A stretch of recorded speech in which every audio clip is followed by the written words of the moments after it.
Good afternoon. Thank you, General. I will be giving a synopsis of the full report that the Rhode Island State Police Collision Reconstruction Unit did. My synopsis is 19 pages in length with 15 slides, which we will put up in sequential order. On October 19, 2020, the Rhode Island State Police was tasked with assisting the Providence Police Department and the Rhode Island Office of Attorney General with the reconstruction of a crash where the operator of a Yamaha Zuma scooter, Mr. Jamal Gonzalez, sustained serious injuries. The primary focus of this investigation was to determine whether the Providence Police Cruiser number 24, operated by Officer Andres, struck the Yamaha scooter, precipitating this crash event. The members of the State Police investigative team worked with members of the Providence Police Department to investigate the circumstances leading up to this event and obtain all relevant information to assist with the crash investigation. In the beginning, I used the word assist.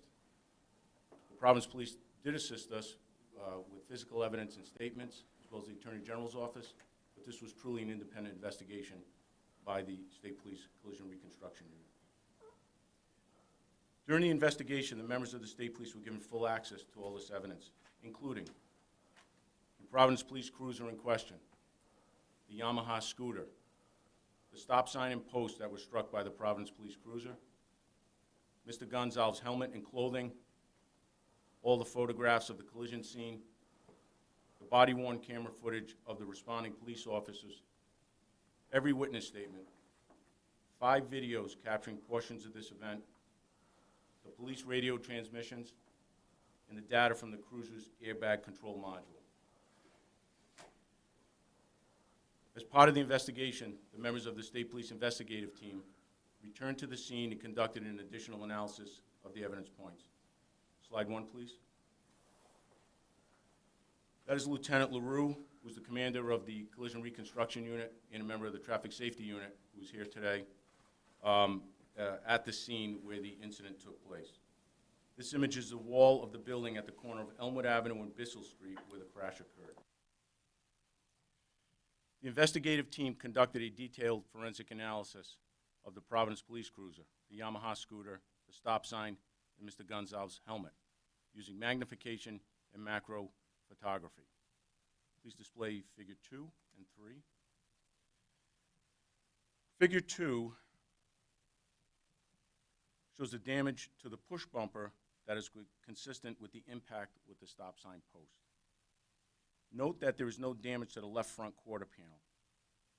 This is extremely important because this is the only section of the Providence Police Cruiser that was out of video frames for any portion of time.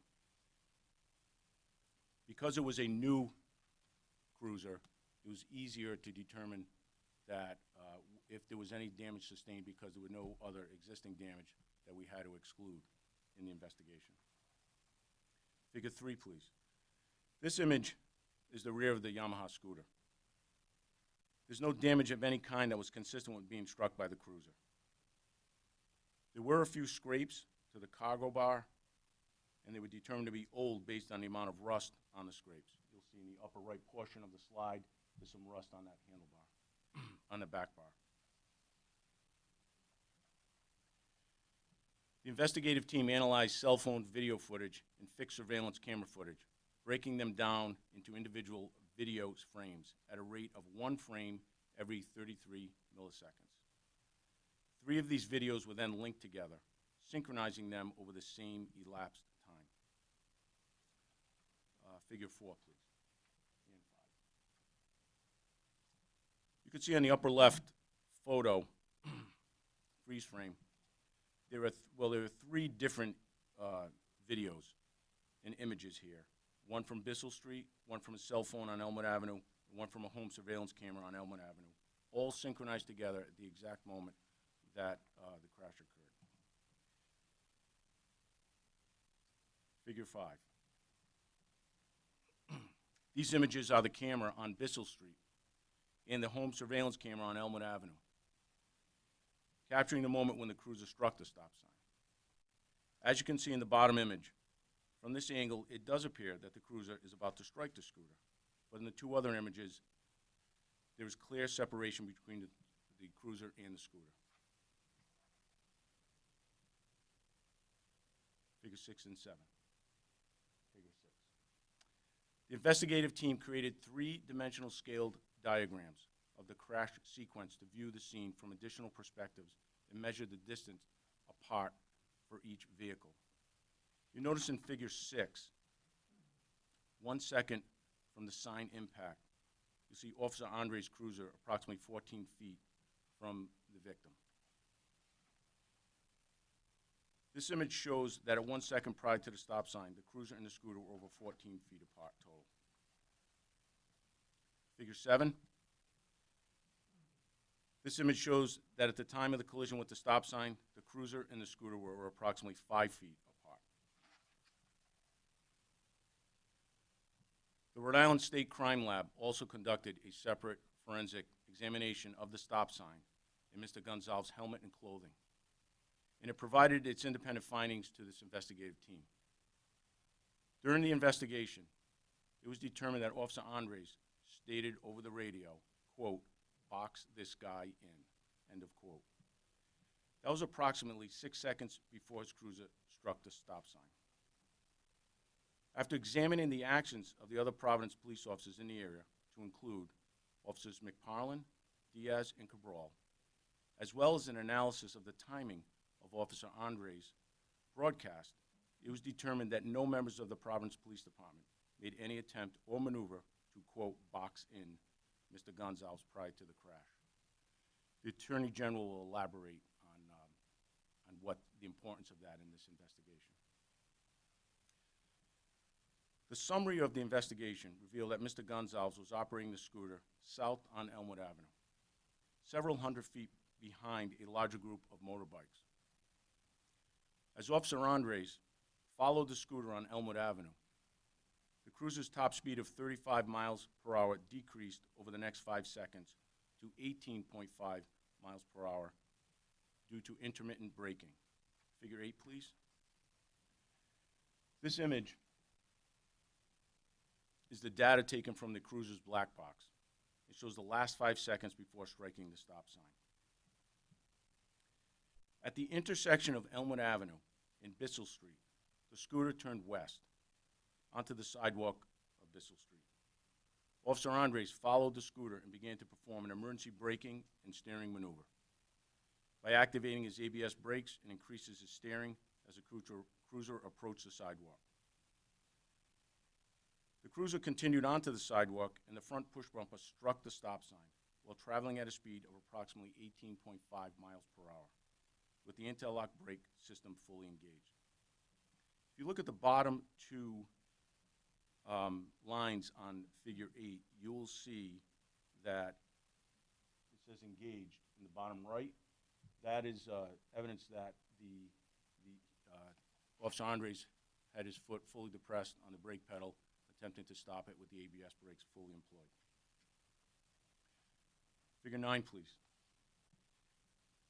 This image shows the reenactment by the Collision Reconstruction Unit at State Police Headquarters of the cruiser striking the stop sign post with its push bumper. The stop sign post broke from the ground and was projected forward and downward towards the brick wall and Mr. Gonzalez. During this time, the left side of the Yamaha scooter struck the brick wall in a sideswipe manner. Figure 10. This image is taken 0.6 seconds after the cruiser struck the stop sign. In this image, you can see the separation between the cruiser and the scooter as the stop sign comes down onto Mr. Gonzalez. Figure 11. This image shows where the stop sign first hit the wall and where the left side of the scooter made contact with the wall as it continued to the west.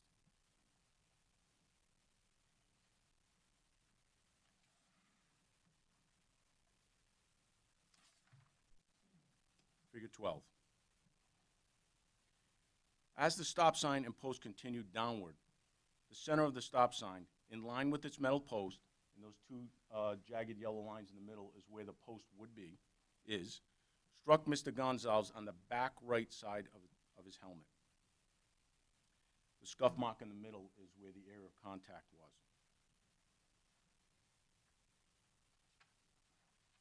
Figure 13. In this image, you can see the area of Mr. Gonzalez's helmet that was struck.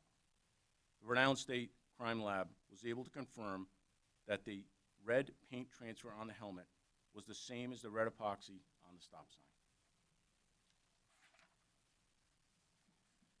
The contact with the signpost separated Mr. Gonzalez from the scooter, and both he and the scooter fell over onto the sidewalk of Bissell Street. Officer Andre's cruiser stopped approximately 6 feet after striking the stop sign and over 10 feet from the rear of the scooter and Mr. Gonzalez.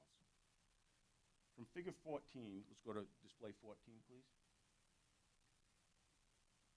You can see the final rest positions of the cruiser, the scooter, and Mr. Gonzalez, as well as the stop sign.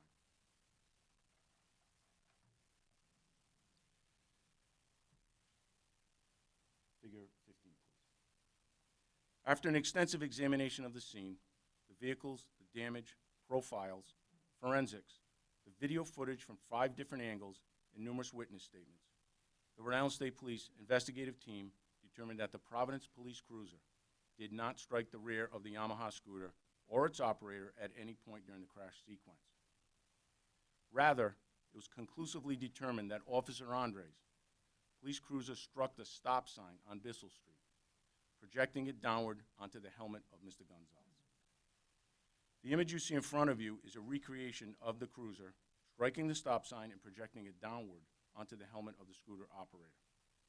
You can see for that this to happen, the cruiser could not strike the scooter. This photo was taken at State Police Headquarters in North Situate. After the completion of our investigative team's comprehensive, independent investigation, our entire case file, to include the reconstruction report, 1,300 photographs, 5 videos, the scaled diagrams, and numerous witness statements, this was turned over to the Office of the Attorney General for their review of the incident.